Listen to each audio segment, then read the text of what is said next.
Ավետարան ըստ Մարկոսի գլուխ 12-րդ Մինչ Հիսուս ուսուցանում էր տաճարում, հարց տվեց այդ ժողովրդին ու ասաց. Ինչպես են ասում օրենսգետները, թե Քրիստոս Դավթի որդի է, մինչ Դավիթ ինքն Սուրբ Հոգով ասում է.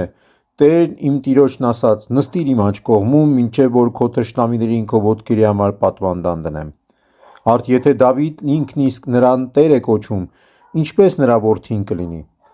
Եվ շատ ժողովուրդ նրան լսում էր սիրով։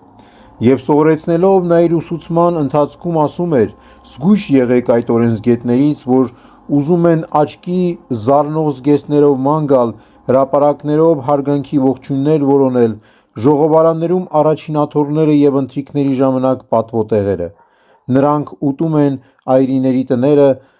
ցուցադրաբար երկարացնում են աղոթքները, որպեսզի ավելի խիստ դատաստան ընդունեն։ Հիսուս կանգնած էր գանձանակի դիմաց, դիտում էր, թե ինչպես ժողովուրդը պղինձդրամ է գցում գանձանակի մեջ։ Եվ շատ մեծահարուստներ շատ բան գցեցին։ Մի այրիկին եկավ և 2 լումա գցեց, որ մի գրոշ է։ Եվ Հիսուս իր մոտ կանչելով իր աշակերտներին նրանց ասաց. ճշմարիտ եմ ասում ձեզ, որ այդ չքավոր այրին ավելի շատ գցեց, քան գանձանակի մեջ մյուս բոլոր դրամ գցողները, քանի որ ամենքը իրենց ավելորդից գցեցին, իսկ նա